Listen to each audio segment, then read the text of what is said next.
오늘 말씀에서도 보면 교회 공동체와 교회에서 중심으로 세우는 이 가치 기준이 세상과 얼마나 다른지 보여주고 있습니다.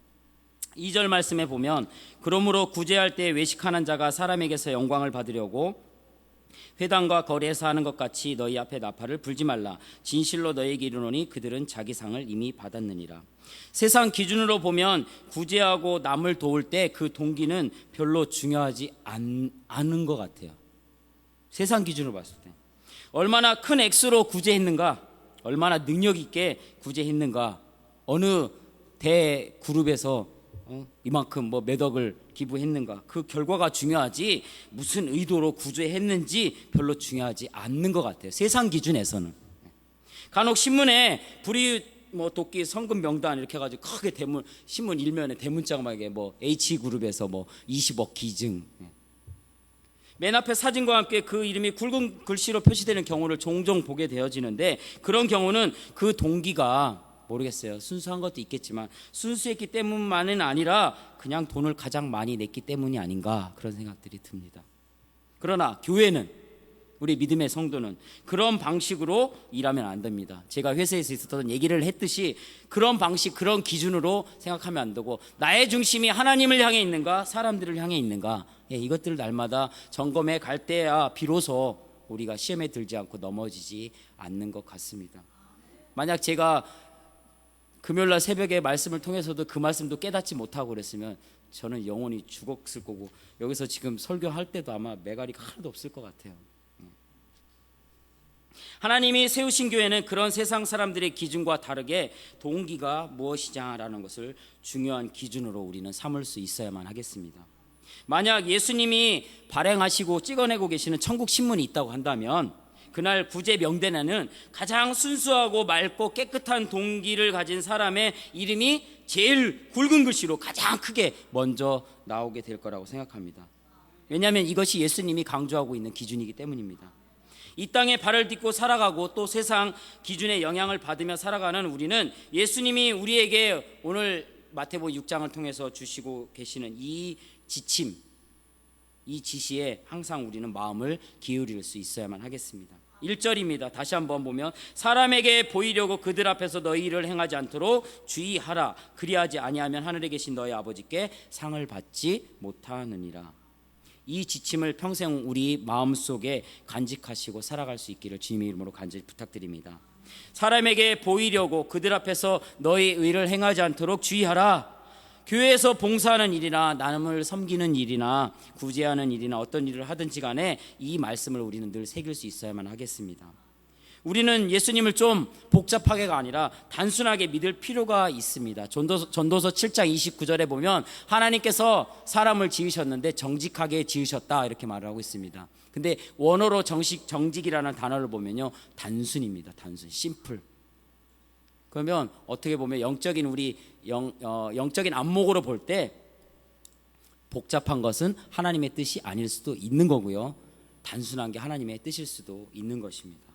어쨌거나 우리는 잘 기준으로 삼아서 분별할 수 있어야만 할 것입니다. 그래서 예수님을 좀 단순하게 믿으면 주님 말씀하시면 내가 나아가리라, 주님 뜻이 아니면 내가 멈춰서리라, 이런 찬양의 가사와 같이 가라면 가고 서라면 서면 것이 단순하게 살아가는 신앙생활을 하는 것일 것입니다. 이 말씀 가운데서 주님이 우리에게 주의하라고 말씀하신다면 그대로 우리는 믿고 주의하면서 살아가야 될 줄로 믿습니다. 예수님이 주의하라는 말씀을 주실 때는 특별히 우리에게 그 부분에 대한 우리의 연약함이나 어떤 부족함이나 약점이 있기 때문에 더 주의를 기울여서 살아가야 한다라는 뜻으로 우리는 생각으로 우리는 받을 수 있어야만 되겠습니다. 솔직히 전적으로 타락하고 부패한 우리들, 죄성을 가진 우리는 늘 주변 사람들을 의식하면서 살아가기 쉬운 존재임을 인정할 수밖에 없는 것 같습니다. 그래서 저도 근무할 때 이제 4년이 넘어가고, 직장 생활은 이제 4년이 넘어가고 있지만 누가 그러더라고요. 안 그러셔도 돼요 주인님, 저한테 그러더라고요. 그래서 그게 무슨 뜻이냐 그랬더니 너무 경직돼 있대요 저보고. 왜 그랬겠어요? 목사로서 직장 생활을 하다 보니까 이거 그렇게 안 와본 사람은 모를 거예요. 여기 장로님들도 계시고 집사님도 계시지만 물론 다 비슷할 것 같아요. 너무 힘든 거예요. 그런데 안 그래도 된다는, 그 정도로도 충분하다는 거예요. 그런 얘기를 하더라고요. 그래서 참 이게 위로인지 격려인지 하여튼 그런 생각들이 들었었습니다. 죄성을 가지기 쉬운 우리는 늘 주변 사람을 의식하면서 살아갈 수밖에 없는 존재인 것을 우리는 인정할 수밖에 없는데, 우리 모두가 다 이 주님의 경고의 말씀에 우리는 더 주의를 기울여야 할 것입니다. 왜냐하면 우리가 어릴 때부터 받은 교육이나 환경이나 이런 자체들이 자꾸 사람들을 의식하게끔 만드는 분위기였기 때문입니다. 정 목사님도 저번에 설교하시면서 그런 말씀 하셨던 것 같은데, 우리 애들한테도 그런 얘기 한 번도 제 기억으로는 한 것 같지 않아요. 목사 애들이니까 교회 가서 똑바로 해라, 이런 얘기 안 했던 것 같아요. 그것 또한도 사람들을 의식하는 모습인 것 같아요. 사실 너 계속 말 안 들으면 저 아저씨가 이놈해 라고 말을 합니다. 이 상황이 지금 어떤 상황인지 다 이해가 되시죠? 굳이 설명 안 드려도. 너 야 계속 말 안 들으면 저 아저씨가 이놈한다니까. 그 아저씨는 옆에 있다가 뭔 봉변입니까? 이런 식으로 부모님들이 아이들로 하여금 남을 의식하게끔 만드는 교육들을 하고 있었고, 저도 그랬던 것 같아요. 뭐 전철 타고 가다가 애들이 말 안 듣고 그러면 툭 쳐가요. 이동년 저 아저씨 이놈한다. 그랬던 것 같아요. 지금도 뭐 집에서 한 예배 시간에 게임만 하느라고 제 속이 뒤집어질 것 같은데, 그 부모님들도 자기 부모에게 그런 식으로 보고 배우면서 자랐기 때문에, 저도 마찬가지로 그랬기 때문에 그것들이 뭐 악순환이면 악순환이지만 되풀이되면서 교육을 받았기 때문에 그렇게 내 자식들에게 그렇게 교육을 하고 있는 것 같아요. 사람들을 의식하게끔, 이게 의도친 의도하지 않든. 사실 저에게도 참 이런 말 써놓고도 참 얘기하기 그래요. 찬양 인도하는 거, 기도하는 거, 설교하는 거, 사람들을 의식하지 않는다고 자유롭다라고 말할 수는 없는 것 같아요. 솔직히. 대표 기도 하실 때 한번 정석기 집사님 처음에 한번 올라와 보셨죠? 어떠셨어요? 범생범사. 늘 긴장됩니다. 점심에 밥 그 맛있는 죽을 쬐끔밖에 못 먹었어요. 긴장되는 밤이 안 넘어가. 여러분들은 어떻습니까? 많이 떠주시는데 제가 그 뒤로 하고 맛있는 거를. 교회에서 봉사하는 많은 분들이 열심히 봉사하십니다. 그러나 박수 치면 신이 나서 하고 그런 격려가 없으면 사기가 꺾이는 경우를 자주 보게 됩니다. 우리 교회가 아니라 전에 사역하던 교육 목사로 섬기면서 있던 교회에서도 담임 목사님이 눈길 한번 안 줬다고 삐져가지고 시험 들어가지고 섭섭하게 들어가가지고 교회 뭐 옹기니 적전이 뭐 그래가지고 신방 여자 전도사님이 가가지고 달래고, 그래 되는 게 맞는 거예요. 진짜는 잘 모르겠어요. 정말 나의 설교 제목, 나의 중심이 어디를 향해 있는 거예요, 진짜. 목사님한테 잘 보이면 좋죠. 그럼 목사님도 기도하다 보면 한 번 더 생각나겠죠. 그렇죠, 정 목사님. 팔이 안으로 굽으니까 뭐 맨날 정 목사님한테 아우 뭐 주보에 오타가 났네요, 뭐 설교 오늘따라 왜 갑자기 뭐 길게 하셨어요, 이런 문자나 오면 기분 안 좋죠. 웃으시는 분들은 다 경험이 있으신 분들이죠. 있습니다. 전에 교회에서 다 있었어요. 우리 교회는 없는 줄 믿습니다. 이런 일이 일어나지 않도록 우리는 주의하라 라고 하신 말씀을 그대로 주의하라 받고, 주의하라 명령입니다. 근데 명령을 안 하면 우리는 순종이 아니라 불순종인 거죠. 성경에 보면 내가 하나님의 자비하심으로 너희에게 권하노니, 이건 권면이에요. 권면은 해도 되고 안 해도 돼요. 근데 하면은 영적인 유익이 있겠죠. 근데 안 하면 그만큼 영적인 유익을 못 누리겠죠. 근데 뭐뭐 해라 라는 거, 명령은 하나님의 말씀이기 때문에, 말씀의 명령이기 때문에 안 하면 불순종인 것입니다. 이 명령의 말씀을 늘 마음에 새길 수 있기를 간절히 소망합니다. 그렇다면 사람을 의식하는 행위가 왜 나쁩니까? 사람에게 잘 보이려고 하는 행위가 왜 위험하다라고, 그래서 주의하라고 말씀하고 있는 것입니까? 죄성을 가진 우리 인간은 그 사람이 하는 일들에 대해서 공평하게, 공정하게, 바르게, 똑바르게 평가할 능력이 없기 때문인 것 같습니다.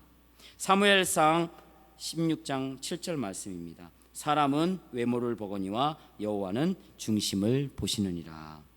우리도 하나님처럼 중심을 꿰뚫어 보는 균형을 갖춘 능력을 가지고 있다면 별 문제가 되지 않겠지만, 내 마음도 내가 모르는데 솔직히 모르고 있다가 솔직히 들여다보면 아시죠? 예. 우리끼리 얘기지만 불행하게도 우리에게는 그런 능력이 없어요. 그러다 보니 자꾸 겉으로 보이는 것으로만 사람을 평가하고 겉으로 보이는 것으로만 나도 행동을 하려고 하는 경향을 보이게 되는 것 같습니다. 그렇기 때문에 중심을 보지 못하고 겉으로 보이는 것만으로 판단하는 사람들을 의식하다 보면 당연히 어때요? 나도 겉으로 보이는 외적인 것에만 신경을 더 많이 쓰게 되는 것입니다. 그런데 이것이 왜 위험한 일이 되는 것일까요? 하나님은 여전히 그 사람의 중심을 보시겠다라고 말씀해 주셨기 때문입니다. 외모 안 보고 중심 보시겠다고 말씀하셨는데 자꾸 외적으로 좋은 옷 입고, 아무리 좋은 옷 입으면 뭐합니까?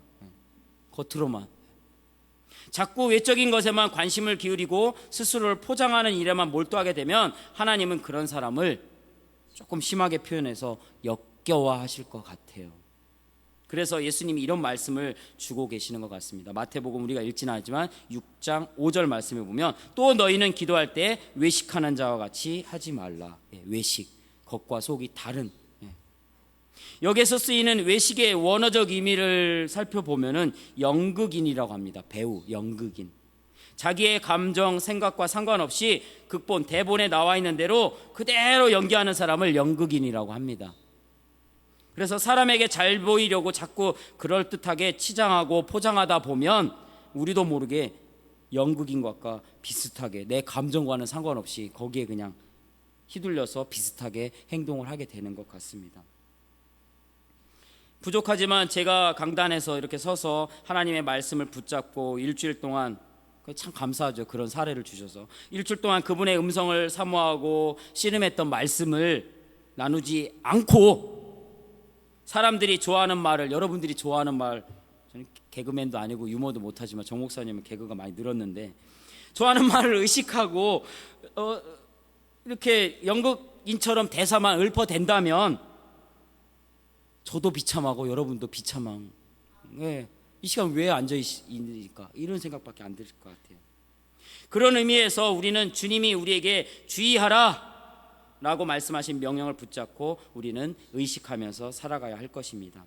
체면 때문에 사람을 의식하는 위험스러운 경건의 모양을 버리고 오늘 우리는 하나님 앞에서 하나님만 아시면 된다. 이런 경건의 능력 강화 훈련을 끊임없이 계속해 나가실 수 있기를 주님의 이름으로 간절히 부탁드립니다. 오늘 본문의 말씀 마태복음 6장 2절 18절까지 보면 사실 신앙생활을 하면서 세 가지 그 대표적인 사례를 들어서 설명을 해주고 있습니다. 행하는 그 행위 속에서 여전히 동일하게 말씀하고 계시는 것은 사람을 의식하지 말라라는 말씀을 계속적으로 하고 계십니다. 신앙생활, 첫 번째 구제에 대한 관한 문제입니다. 2절에서 4절까지 나오는데 바로 나와 이웃과의 관계들을 설명해 주고 있고, 두 번째는 5절에서 15절까지 우리 성경에 보면 이렇게 메인 타이틀이 조그맣게 소 제목들이 적혀 있죠. 기도에 관한 문제인데 나와 하나님과의 관계를 어떻게 세워가야 될지 기도의 문제로 풀어가게끔 설명해 놓고 있습니다. 세 번째는 금식에 관한 문제인데 16에서 18절 바로 나와 나와의 관계를 설명해 놓고 있습니다. 그렇다면 오늘 본문 1절에서 4절까지 읽었던 말씀에서는 특별히 구제 생활에 관한 말씀을 중심으로 우리가 하나님만을 의식하고 나의 중심이 어디를 향해 있는지 하나님만을 의식하는 구제를 하기 위해서 우리가 기억해야 할 것들이 있다면 무엇인지 함께 살펴보도록 하겠습니다. 첫 번째는 구제는 믿는 우리에게 요구하시는 하나님의 명령, 하나님의 말씀이라는 것입니다. 예수님은 1절에서 사람에게 보이려고 너의 의를 행하지 않도록 주의하라는 주의를 주시면서 여러 사례 가운데 구제를 첫 번째 사례를 들어서 예수님은 설명해 주고 계십니다. 그런데 왜 구제를 먼저 설명하고 계실까라는 생각이 들었습니다. 말씀을 준비하면서 자칫하면 사람을 의식해서 하게 될 위험이 있는 것이 다른 무엇보다도 좀 표시가 많이 나는 것이 기도하는 거, 금식하는 것도 있지만 금식은 나와의 관계, 기도 생활, 나와 하나님과의 관계를 주기도문을 통해서, 그러면 외적으로 잘 드러나는 것이 뭔가 행위적인 문제라고, 그런 면에서 생각해 볼 때 구제이기 때문에 예수님이 주의하라라고 말씀하면서 우선순위로 두고 살아가라라고 이것들을 먼저 설명해 주고 계시지 않나, 그런 생각들을 해보게 되었습니다. 야고보서 1장 26절 27절에도 보면 누구든지 스스로 경건하다 생각하며 자기 혀를 재갈 물리지 아니하고 자기 마음을 속이면 이 사람의 경건은 헛것이라. 하나님 아버지 앞에서 정결하고 더러움이 없는 경건은 곧 고아와 과부를 그 환난 중에서 돌보고 또 자기를 지켜 새 속에 물들지 않는 그것이니라. 여기 야고보서 기자가 말하고 있는 경건은 고아와 과부를 환난 중에서 돌아보고 자기를 지켜 새 속에 물들지 아니하는 그것이다라고 말을 하고 있습니다. 우리가 생각하고 있는 경건과는 전혀 다른 기준을 제시해 주고 있는 말씀이라는 생각이 듭니다. 그래서 우리는 뭐지? 그리고 전에 경건에 대해서 설명해 드릴 때 하나님의 성품, 정적인 이미지와 또 한 가지 이미지를 갖고 있다고 했습니다. 우리가 생각하는 경건은 자기 내면 세계를 다듬어가는 정적인 특성을 가진 그 무엇이라고 생각하고 있는데, 거기에 그치지 않고 하나님 닮은 성품으로 적극적으로 고아와 과부, 가난하고 어려운 이웃을 돕는 외적인 행위로 규정 짓는 것에 대해서 어떻게 생각하고 계십니까? 하나님께서는 하나님의 관점에서 구제를 중요하게 생각하고 계시다는 겁니다. 이런 면에서 우리는 나 자신을 깊이 돌아보아야 할 필요가 있다고 생각합니다. 비록 구제 행위가 자칫하면 사람을 의식하기 쉬운 위험성을 내포하고 있기는 하지만 마태복음 5장 20절 예수님의 경고의 말씀을 잊어서는 안 되겠습니다. 낮에도 나왔던 말씀이지만 내가 너희에게 이르노니 너희 의가 서기관과 바리새인보다 더 낫지 못하면 결코 천국에 들어가지 못하리라. 우리가 믿음이 있다라고 하지만 천국에 들어가지 못한대요. 예수님이 당시 외식하던 서기관과 바리새인을 얼마나 혐오하셨습니까? 그런데 예수님은 왜 이런 말씀을 하고 계시는 것입니까? 겉만 보고 판단하는 사람을 의식하기보다는 중심을 보시는 하나님을 의식하며 살아가는 바른 정신을 가지고 사는 사람들이라면 더욱 그 바른 정신이 우리의 삶의 현장에서 드러나야 한다는 것을 말씀해 주고 계시는 것입니다. 생각만 건전한 것이 아니라 건전한 생각이 실제 삶에서 우리의 몸과 행동, 우리의 손발이 바르게 드러나야 한다는 것이 바로 예수님의 생각이셨기 때문입니다. 오늘 우리의 삶의 자리에서 말씀 앞에서 겉만 보는 사람의 관점보다, 외모만 보는 겉만 보는 관점보다 중심을 보시는 하나님의 관점으로 우리도 말하고 행동할 수 있기를 주님의 이름으로 간절히 부탁드립니다. 우리가 하나님만을 의식하는 구제를 하기 위해서 기억해야 할 두 번째 교훈이 있습니다. 둘째, 하나님의 명령, 말씀인 구제를 우리는 올바른 동기로 해야 합니다. 하나님의 말씀으로 우리의 중심을 잡고 있다면 올바른 동기로 행동하게 될 줄 믿습니다. 그런데 3절의 말씀, 오른손이 하는 일을 왼손이 모르게 하라, 사람을 의식하지 말라, 이런 면만 강조하다가 보면 한쪽으로 치우치게 되는 경향이 있는 것 같습니다. 이런 말씀을 듣게 되면 우리는 좀 균형을 잃기 쉬운 위험이 있는 것 같습니다. 예수님은 마태복음 6장 1절에서 사람에게 보이려고 그들 앞에서 너희 일을 행하지 않도록 주의하라라고 말씀하셨는데, 바로 앞에 오늘 마태복음 5장 16절에서 주님은 이렇게 또 말씀을 하고 계십니다. 사람들에게 보이려고 그들 앞에서 너희 일을 행하지 않도록 주의하라, 이렇게 말씀했는데 5장 16절에서 뭐라고 말씀하냐면, 이같이 너희 빛이 사람 앞에 비치게 하여서 그들로 너희 착한 행실을 보고 하늘에 계신 너희 아버지께 영광을 돌리게 하라. 여기서는 사람에게 보이려 그들 앞에 너희 의를 행하지 않도록 주의하라라고 했는데, 여기서는 너희 빛이 사람 앞에 비치게 해서 어쨌거나 드러나면서 살아가라. 분명히 사람에게 보이기 위해 행하지 말라고 말씀하셨는데, 바로 앞 구절에서는 사람 앞에 내 행위를 보여서 하나님께 영광을 돌리게 하라라고 말씀하고 계십니다. 예수님 왜 이렇게 말씀하시는 것입니까? 예수님이 변덕이 죽을 듯한 예수님이십니까? 이 말씀은 그 행위 속에 감추어져 있는 동기의 문제로 풀어가야 한다라고 생각합니다. 어떠한 동기로 이렇게 말씀하셨을까? 우리 정 목사님 강단에 서서 늘 말씀하시는 문맥으로 풀어야 된다라고. 문맥, 그 문맥 안에 숨겨 있는 동기의 문제를 어떻게 풀어가야 할 것인가? 내가 하는 그 일을 통해서 하나님께 영광이 되기를 원하는 동기가 있다고 한다면 그 선한 행실을 잘 알리는 것도 필요하다라는 말씀을 우리는 받을 수 있어야만 될 것입니다. 이런 면에서 저는 오른손이 하는 일을 왼손이 모르게 하라라고 성경은 말하고 있지만, 그래서 오른손이 하는 일을 왼손이 모르게 하라는 말씀도 지키면서 살아가야 하겠지만, 때로는 오른손이 하는 일을 적극적으로 왼손에게 알려가지고 왼손도 그 일을 하도록 독려하는 일도 필요하다라고 생각합니다. 이 손만 하는 게 아니라 이 손도 같이 해야죠. 양손으로 더 좋잖아요. 서로 협력하고 보완하고. 우리 권사님 막 이러고 계셔요. 결국 이것은 뭡니까? 중심의 문제라고 생각합니다. 우리의 중심이 어디를 향해 있느냐. 구제가 연약한 사람을 돕는 것이 아니라 우리가 우리 하나님께 드려지는 행위라는 관점에서 볼 때 중심을 가진 사람만이 진정한 구제를 할 수 있는 이유가 있을 것입니다. 왜 우리가 가난한 이웃들을 도우면서 살아가야 합니까? 나도 힘들어 죽겠고. 고린도후서 8장 9절입니다. 우리 함께 찾아서 읽도록 하겠습니다. 고린도후서 8장 9절입니다.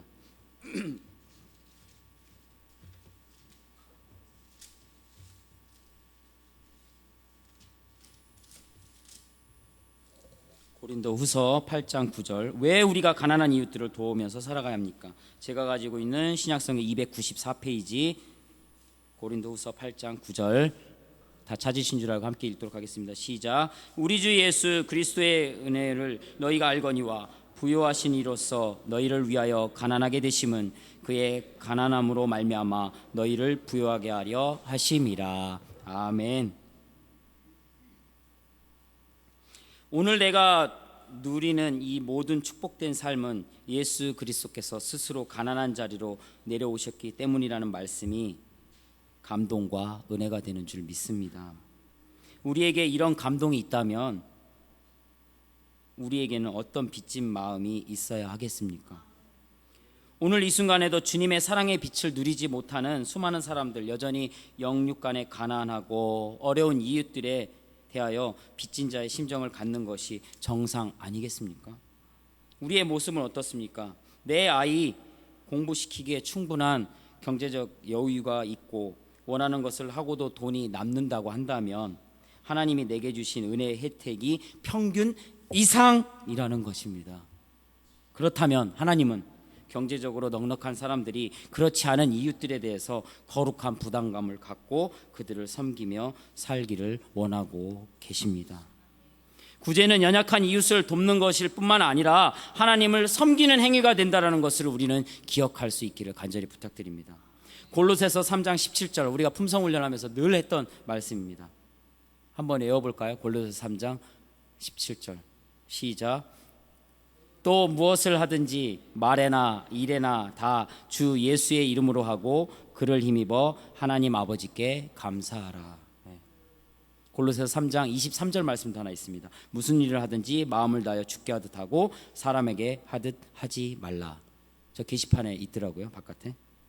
이렇게 하나님을 섬기는 행위의 중심, 바른 동기가 오늘 우리에게도 주님이 원하시는 만큼 세워지기를 주님의 이름으로 간절히 소망합니다.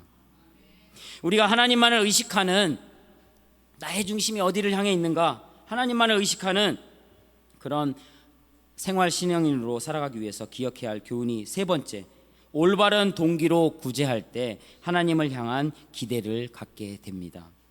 마태복음 6장 4절입니다. 네 구제함을 은밀하게 하라. 은밀한 중에 보시는 너희 아버지께서 갚으시리라. 은밀한 중에 보시겠다라고 하셨을 때 저는 그냥 단순하게 중심을 보시겠다 이런 생각을 해보겠습니다. 그런데 어떤 사람이 구제합니까? 하나님을 향한 기대가 있는 사람이 구제를 합니다. 사람은 알아주지 않지만 우리 하나님은 아실 것이다. 내 하나님은 알고 계실 것이다. 그래서 나는 죽으면 죽으리라. 금요일날 새벽에 그렇게 기도하고 돌아갔었습니다. 내가 정성을 다해 이웃을 섬기면 하나님께서는 더욱 풍성하게 채워주실 것이다. 모든 상급은 하나님께로부터 오는 줄로 믿습니다. 결국 이것은 하나님을 향한 뭡니까? 신뢰, 믿음의 문제인 것입니다. 나아가 이 믿음은 내가 오늘도 살아갈 이유와 오늘을 살아갈 힘을 불어 넣어주고 있는 것입니다. 하나님의 보상, 하나님을 향한 기대를 갖게 해주기 때문인 것입니다. 만약 하나님이 우리 편에 계시지 아니하셨더라면 6개월을 지금 보내면서 6개월 동안 하나님이 만약 우리 편에 계시지 아니하셨더라면 어떻게 되었겠습니까? 지금까지 이만큼 누리고 이만큼 혜택 받으며 살았으면 충분하지 않을까요? 누군가 말했듯이 녹슬어 없어지기보다는 닳아 없어지는 편이 낫지 않겠습니까? 이런 마음의 중심으로 살아가실 수 있기를 주님의 이름으로 간절히 소망합니다. 평균 이상으로 살면서 혜택을 받고 있다라고 내가 인정되어지고 생각되어지고 그렇게 나를 내가 봤을 때 그렇게 보여진다면 그 자체만으로도 오늘 거룩한 부담감을 가지고 살아가시기를 주님의 이름으로 간절히 부탁드립니다. 우리 하나님은 뭔가 위대한 업적을 남기고 세상에 이름이 날 정도로 화려한 것을 이루어야만 박수쳐 주는 분이 아닌 것 같습니다. 비록 보잘것없는 작은 일을 할지라도 우리 내면의 그 동기, 그 중심을 보시고 주님은 우리를 큰 자라고 인정해 주실 줄 믿습니다. 하나님 앞에서 하나님만 아시면 된다, 우리 내 주님이 알고 계신다, 이렇게 끊임없이 고백하고 계속되는 훈련으로 가장 높은 자리, 낮은 자리에 앉으시기를 간절히 소망합니다. 우리 인생이 평균 이상의 혜택을 받은 자라고 인정이 된다면 지금까지 내가 어떻게 살았는지, 하나님이 주신 수많은 혜택을 탐욕적으로 사용하지는 않았는지 되돌아보실 수 있기를 간절히 부탁드립니다. 말씀을 맺도록 하겠습니다. 우리가 구제하고 이웃을 사랑해야 하는 참된 동기가 무엇입니까? 우리 예수 그리스도에 대한 사랑에서 비롯되어야 한다라고 생각합니다. 사람에 대한 이목과 체면, 나를 내세우려고 하는 과시욕 등은 결코 성도라고 하는 사람에게는 맞지 않는, 어울리지 않는 것이라고 생각합니다. 무엇이 우리를 그렇게 변화시켰습니까? 그것은 십자가상에서 몸을 찢으시고 피와 물과 모든 것을 다 희생하신 예수 그리스도에 대한 사랑 때문인 줄 믿습니다. 부요하신 이로서 우리를 부요하게 위해서 가장 낮은 자리, 그러나 가장 높은 자리가 되신 그 사랑 때문인 줄로 믿습니다. 우리 주님의 사랑을 깊이 한 주간도 생각하시면서 그늘지고 소외된 곳에 손을 내미시기를 바랍니다. 그러면서도 주님의 약속을 믿고 하나님이 나에게 베푸실 기대를 품고 나 자신을 숨겨가시기를 주님의 이름으로 간절히 부탁드립니다. 우리 주님이 이렇게 말씀하십니다. 너는 이 세상에서 모든 것을 은밀하게 행하였으나 나는 너의 행위를 사람들 앞에서 보상할 것이다. 착하고 충성된 종아, 네 주인의 즐거움에 참여할지어다. 내게 하나님은 3등입니다 라는 글이 있습니다. 내게 하나님은 3등입니다. 1등은 하고 싶은 일, 2등은 해야 하는 일, 3등은 하나님을 만나는 일. 하고 싶은 일을 다 하고 해야 하는 일도 다 마치고 그 후에야 여유가 있으면 하나님을 만나 줍니다. 하나님은 3등입니다. 어려운 일이 생길 때도 하나님은 3등입니다. 내 힘으로 한번 해보고 그래도 안 되면 가까이 있는 사람에게 도와달라고 하고 그나마도 안 될 때 하나님을 부릅니다. 하나님은 3등입니다. 거리에서도 3등입니다. 내게 가장 가까이 있는 것은 내 자신, 그 다음은 내 마음을 잘 알아주는 사람, 그 다음에야 저 멀리 하늘에 계신 하나님이십니다. 하나님은 3등입니다. 그러나 하나님께 나는 1등입니다. 무슨 일이 있어도 내가 부르기만 하면 도와주십니다. 내가 괴로워할 때는 만사를 제쳐놓고 달려오십니다. 아무도 내 곁에 없다 생각될 때는 홀로 내 곁에 오셔서 나를 위로해 주십니다. 나는 하나님께 언제나 1등입니다. 나도 하나님을 1등으로 생각했으면 좋겠습니다. 만사를 제쳐놓고 만나고 작은 고비 때마다 손을 꼭 잡는 내게 1등으로 가까이 계신 하나님이셨으면 좋겠습니다. 내게 1등이신 하나님을 나도 1등으로 모시고 싶습니다. 내게 하나님은 몇 등이십니까? 하나님께 내 삶의 몇 퍼센트를 드리셨습니까? 내 삶의 몇 퍼센트를 이웃을 구제하는데 드리셨습니까? 진정 우리가 주님의 즐거움에 참여하기를 원한다면 내게 1등이신 하나님을 나도 1등으로 모시기를 주님의 이름으로 간절히 부탁드립니다. 우리의 삶을 어떻게 살아가야 될지, 6개월 동안 실패와 처절한 낙심 가운데 있었다면 남은 6개월 하나님께서 기회로 은혜로 보완하면서 또 회복해보라고 살라고 주셨던 남은 6개월의 삶을 우리는 어떻게 살아가야 할지 또 묻고 또 묻고 올바른 동기로 주님이 기뻐하시는 신앙생활을 해가시기를 주님의 이름으로 간절히 부탁드립니다. 덧붙여 하나님을 사랑하는 마음을 품고 연약한 이웃을 돌보고 섬기며 살다가 하나님의 부르심 앞에 기쁘게 나아가는 복된 인생이 다 되시기를 주님의 이름으로 간절히 축복해 드립니다.